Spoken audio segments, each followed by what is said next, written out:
గగన్ వాళ్ళ ఇంటికి కేపీ రావటంతో శారద కంగారు పడుతూ ఉంటుంది.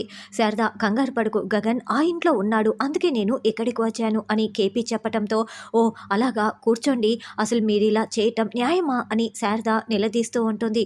చూడు శారద, నువ్వు విడాకులు అడిగేసరికి నాకు అదొక్కటే మార్గంగా కనిపించింది, ఇంకేమీ కనిపించలేదు.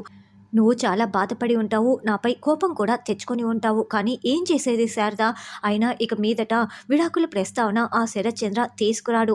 ఒకవేళ అలా తీసుకువస్తే భూమికి మొత్తం నిజం చెప్పేస్తానని నేను బెదిరించాను, కాబట్టి ఈ పెళ్లి జరుగుతుంది శారద, నువ్వేమీ కంగారు పడకు అని కేపీ ధైర్యం చెప్తూ ఉంటే, మీరు ఇంతేనా అర్థం చేసుకుంది, అసలు ఒకవైపు చెల్లెల కోరిక తీరటం లేదు, ఇష్టం లేని ఇంటికి భూమిని కూతుర్ని పంపిస్తున్నాడు, అలాంటి శరత్చంద్ర చూస్తూ ఊరుకుంటాడా, పక్కనే ఆ అపూర్వ కూడా ఉంది కదా, వాళ్ళు ఎంతకైనా తెగిస్తారు అని శారద అంటోంది.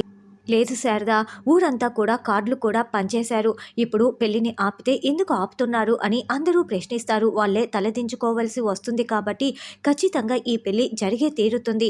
వాళ్ళు విడాకుల ప్రస్తావనతో ఈ పెళ్లి ఆపాలని చూసినా కూడా ఇప్పుడు వాళ్ళ గొయ్యి వాళ్ళే తవ్వుకున్నారు, ఇంకేమీ ఆలోచించక శారద, ఈ పెళ్లి జరిగే తీరుతుంది అని కేపీ అంటే, ఏమోనండి నాకైతే భయంగా ఉంది అని శారద టెన్షన్ పడుతూ ఉంటుంది. సరే తైతక్క గారు, ఇప్పుడు జరిగిపోయింది కదా ఆ పెళ్లికి కంగ్రాట్స్, జరగబోయే పెళ్లికి ఆల్ ది బెస్ట్, మరి నేను వెళ్ళి రానా అని గగన్ అంటాడు. అలాగే అని భూమి చెప్పటంతో బాయ్ అంటూ బాయ్ చెప్పేసి గగన్ వెళ్ళిపోతే భూమి సిగ్గుపడుతూ చాలా సంతోషపడుతూ ఉంటుంది. తర్వాత మీరా, అసలు ఈయనెక్కడా కనిపించట్లేదే అని అపూర్వ వాళ్ళ దగ్గరికి వచ్చి అడుగుతూ ఉంటే, మీ ఆయన ఎక్కడికి వెళ్ళాడో మాకిలా తెలుస్తుంది అని అపూర్వ అంటుంది. చిన్నపిల్లల్లా ఊరుకూరికే ఈయన మాయమైపోతూ ఉంటాడు, నేనే వెతుక్కోవాల్సి వస్తుంది అని మీరా వెళ్తుంది. అన్నట్లు పిన్ని, మన నక్షత్ర కూడా చాలాసేపు అయింది కనిపించట్లేదే అని అపూర్వ అంటే, నేను గోరెంటాకు పెట్టించడంలో బిజీగా ఉన్నాను కదా, అదిగో నక్షత్ర ఫ్రెండ్స్ ఉన్నారు, వాళ్ళని పంపివు అని గోరెంటాకు చెప్పడంతో, మా నక్షత్ర ఎక్కడ ఉందో చూసిరా అమ్మా అని అపూర్వ ఒక అమ్మాయికి చెప్తుంది. అలాగేనని ఆ అమ్మాయి వెళ్తుంది. అపూర్వ అత్తయ్య నీకోసమే వెతుకుతోంది నక్షత్ర, వింటున్నావా అని ఇందు నక్షత్ర చెవిలో చెప్తూ ఉంటే, వింటున్నాను, నువ్వు కూడా ఇక్కడి నుంచి వెళ్ళిపో, నేను మెహందీ పెట్టించుకున్నానని మా మమ్మీకి నేను సర్ప్రైజ్ ఇస్తాను అని నక్షత్ర అనడంతో, అలాగేనని ఇందు కూడా వెళ్తుంది. ఇక నక్షత్ర చాలా సంతోషంగా ఇంకా మెహందీ పెట్టించుకుంటూ ఉంటుంది. తర్వాత చెర్రీని ట్రాప్ చేస్తున్న ఆ అమ్మాయిని పట్టేసుకొని గదిలోకి వచ్చేసి డోర్ క్లోజ్ చేస్తూ ఉంటాడు. చెర్రీ, నేను వాష్రూమ్లో ఉన్నానని నీకెందుకు తెలిసింది, అసలు నన్ను వెళ్ళనివ్వు అని ఎందుకు డోర్ క్లోజ్ చేస్తున్నావు అని ఆ అమ్మాయి టెన్షన్ పడుతూ అడుగుతూ ఉంటే, జమ్మ జచ్చ నువ్వే కదా, నేను నిన్ను పట్టేసుకున్నాను, రా ఒక్కటైపోదాము, అందుకే కదా నువ్వు నాతో ఫోన్లో మాట్లాడింది అని చెర్రీ చెప్తూ ఉంటే, చెర్రీ, నక్షత్ర చెప్పటం వల్లే నేను ఇలా చేశాను, నువ్వు తనని డిస్టర్బ్ చేయకూడదనే ఇలా చేశాను, ప్లీజ్ నన్ను వదిలేసేయి అని ఆ అమ్మాయి వేడుకుంటూ ఉంటుంది. ఏంటి, నన్ను ఆట పట్టిద్దాం అనుకుంటే నేను చూస్తూ ఊరుకుంటానా, నా దగ్గర కాల్ రికార్డింగ్ అన్నీ కూడా ఉన్నాయి, నువ్వు నన్ను రెచ్చగొట్టావు, అందుకే నేను నిన్ను రేప్ చేశానని ఆ ప్రూఫ్స్ కూడా చూపిస్తాను, అప్పుడు నా తప్పేమీ లేదని చెప్తారు. నన్ను ఆట పట్టించమని చెప్పిన నక్షత్ర నాకు దొరికిపోతే నేనేం చేస్తానో చెప్పలేదా, రా రా నేను నిన్ను రేప్ చేసేస్తా అని ఆ అమ్మాయిని బెడ్ పైకి తోసేసి మీదికి వస్తూ ఉంటాడు. ఇక ఆ అమ్మాయి చెర్రీని పక్కకు తోసేసి కాళ్ళు పట్టుకొని, ప్లీజ్ చెర్రీ, నన్ను అలా చేయకు చెర్రీ, నేను ఇంకెప్పుడు ఇలాంటి తప్పులు చేయను అని చెప్పటంతో, సరే ఇలా వేడుకున్నావు కాబట్టి సరిపోయింది, నీ ఫ్రెండ్స్ అందరికీ చెప్పు, ఈ చెర్రీతో పెట్టుకుంటే సామాన్యుడు కాదని చెప్పు అని వార్నింగ్ ఇచ్చి పంపిస్తాడు. అయిపోయిందా పెట్టటం, నువ్వు వెళ్ళి పేమెంటు బయట కలెక్ట్ చేసుకొని వెళ్ళమ్మా అని అపూర్వ అంటోంది. ఇప్పుడు నన్ను చూస్తారా అని నక్షత్ర ముసుగు వేసుకొని మాట్లాడుతూ ఉంటే, అదేంటి నువ్వు మాట్లాడకూడదు కదా, వాయిస్ కూడా నక్షత్ర ఉందేంటి అని అపూర్వ టెన్షన్ పడుతూ నక్షత్రకున్న ముసుగుని తీసి పడేస్తుంది. ఏయ్ నువ్వేంటే ఇక్కడ అని అపూర్వ గుండెలు పట్టుకొని నోరు తెరుచుకొని కుప్పకూలిపోయి షాకింగ్గా అడుగుతూ ఉంటే, ఏంటి షాక్ అయ్యారా, సర్ప్రైజ్ అయ్యారా అని నక్షత్ర నవ్వుతూ ఉంటుంది. నువ్వు నాకు బావనిచ్చి పెళ్లి చేస్తానన్నావు, నీ మాటని నువ్వు నిలబెట్టుకొని ఉంటే భూమి ప్లేస్లో నేనే కదా గోరింటాకు పెట్టించుకునేది, అందుకే ఇప్పుడు ఇలా పెట్టించుకున్నాను అని నక్షత్ర అంటే, అది నువ్వు పెట్టించుకోకూడదే, ఇప్పుడు అది ఎర్రగా పండదే, అది మండుతుందే అని అపూర్వ అంటే, లేదు మీరు అబద్ధం చెప్తున్నారు అని నక్షత్ర అంటుంది. లేదు లేదు మేము కుట్ర చేశాము, ముందు వెళ్ళి కాళ్ళు చేతులు కడిగేసుకో అని అపూర్వ గోరింటాకు చెప్పటంతో నక్షత్ర టెన్షన్ పడుతూ కడుక్కుంటూ ఉంటుంది. గగన్ కార్ దగ్గరికి వస్తూ ఉంటే అప్పుడే కేపీ ఎదురు వస్తాడు.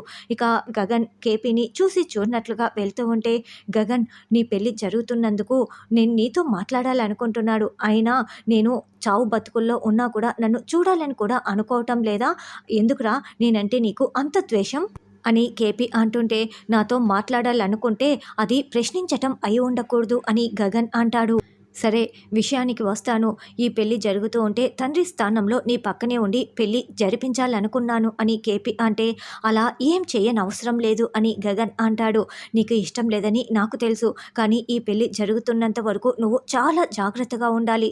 ఏ క్షణమైనా పెళ్లి ఆగిపోవాలి అని వాళ్ళు ఏదో ఒకటి ప్లాన్ చేస్తారు. అంతేకాదు ఈ పెళ్లి నీ వల్లే ఆగిపోయేలా కూడా ప్లాన్ చేస్తారు. కాబట్టి అనుక్షణం నువ్వు అన్నీ గమనించుకుంటూ జాగ్రత్తగా ఉండాలి అని కేపీ చెప్తుంటే, నువ్వు శరత్చంద్ర అపూర్వల గురించే చెప్తున్నావని నాకు తెలుసు. వాళ్ళు పెళ్లి జరిపిస్తామని చెప్పగానే ఘనంగా జరిపిస్తారని నేనేమీ అనుకోలేదు. నా జాగ్రత్తలో నేను ఉన్నాను. ఒక మగాడిగా నేను ఇంతకంటే ఇంకేమీ చెప్పలేను అని చెప్పి గగన్ వెళ్ళిపోతాడు. నీకేమీ కాలేదు కదా అని అపూర్వ మొత్తం వివరంగా చెప్తుంది. అసలు నువ్వెందుకు కూర్చున్నావే అక్కడ అని అపూర్వ అరుస్తూ ఉంటే, నేనేం కూర్చోలేదు. ఆ భూమికి మెహందీ పడదంట. ఇందు వస్తుంటే ఇందు ప్లేస్లో నేను కూర్చున్నాను అంతే అని నక్షత్ర అంటుంది. అదుగదుగో నీ కాళ్ళు చేతులు కొంచెం కొంచెంగా ఎర్ర ఎర్రగా మారిపోతున్నాయి. అయ్యయ్యో పూర్తిగా ఏమీ కాకూడదు. అందులో ఇంజెక్షన్ కెమికల్ కలిపాం తెలుసా అని అపూర్వ అంటుంది. ఇంకెప్పుడు ఇలాంటి పిచ్చి పనులు చేయకు అని అపూర్వ అరుస్తూ ఉంటే, సరేలే అని నక్షత్ర అంటుంది. తర్వాత భూమి ఇక గజ్జెలు పట్టుకొని, అమ్మ ఈ డ్యాన్స్ కాంపిటీషన్లో నేను గెలిచేలా చెయ్యి అని వేడుకొని ఇక హాల్లోకి వచ్చి శరత్చంద్ర దగ్గర ఆశీర్వాదం తీసుకుంటుంది. ఎక్కడికమ్మా భూమి అని శరత్చంద్ర అడగటంతో, డ్యాన్స్ కాంపిటీషన్కి వెళ్తోంది బావా అని అపూర్వ చెప్తుంది. నేను కొంతమంది ఆస్తినంతా తగిలేస్తున్నానని భలే అనుకుంటూ ఉన్నారు. చూడండి మీరందరూ కూడా నా కుటుంబమే. నేను మీ అందరినీ చాలా బాగా చూసుకుంటాను. నేనేమి ఆస్తి మొత్తం తగలెట్టను అని భూమి అపూర్వకి దిమ్మ తిరిగేలా చెప్తూ ఉంటే, అమ్మ భూమి నువ్వు ఈ మాట అన్నావు నాకు చాలా సంతోషంగా ఉంది అని మీరా అంటుంది. వెళ్ళిరా భూమి నువ్వు కాంపిటీషన్లో గెలవాలి ఇంటికి రావాలి అని అపూర్వ అంటుంటే, అయ్యో పిన్ని మీ మాటలు వింటుంటే నేను జీర్ణించుకోలేకపోతున్నాను. ఇంత మంచిగా మారిపోయారా అని భూమి అంటుంది. పిన్ని ప్రేమ చూపించాలి కదా, లేకుంటే నన్ను అపార్థం చేసుకుంటారు కదా. కానీ నువ్వే నన్ను అర్థం చేసుకోవటం లేదు. ఎంత ప్రేమ చూపించినా నీకు పిన్ని ప్రేమలాగానే కనిపిస్తూ ఉంది అని అపూర్వ అంటుంది. ఓహో నేను మిమ్మల్ని అర్థం చేసుకోవాలా పిన్ని? సరే పిన్ని అర్థం చేసుకుంటాలే అని భూమి వెటకారంగా మాట్లాడుతూ ఉంటుంది. సరే సరే రా నిన్ను నేను దగ్గర ఉండి సాగనంపుతాను అని అపూర్వ అంటుంది.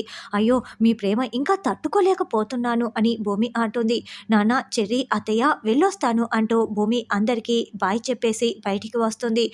ఏంటి పిన్ని ఏదైనా ప్లాన్ చేసావా అని భూమి అంటే, అబ్బే నేనేం ప్లాన్ చేస్తాను నువ్వు గెలిచేసిరా అని అపూర్వ దగ్గర ఉండి దొంగ డ్రైవర్ని ఇచ్చి పంపించేస్తుంది. ఏంటి అపూర్వ ఏం చేస్తున్నావు? బాయ్ ఇంత సంతోషంగా చెప్తున్నావేంటి అని గొరెంటాకు అడగటంతో, అది డ్యాన్స్ కాంపిటీషన్కి వెళ్ళదు పిన్ని పైకి వెళ్తుంది చూస్తూ ఉండు అని అపూర్వ చెప్తుంది. ఇక డ్రైవర్ వేరొక దారిలో వెళ్తూ ఉంటే, ఏయ్ ఏంటిది ఎందుకు వేరే దారిలో వెళ్తున్నావు అని భూమి అరుస్తూ ఉంటే, వెంటనే డ్రైవర్ భూమి చేతిలో ఉన్న ఫోనును లాక్కొని భూమి చెంప పగలగొట్టి పీకపై కత్తి పెట్టేస్తాడు. దాంతో భూమి షాకింగ్గా చూస్తూ ఉంటుంది. ఇంకోవైపు గగన్ భూమి ఇంకా రాలేదని టెన్షన్ పడుతూ ఎదురు చూస్తూ ఉంటాడు.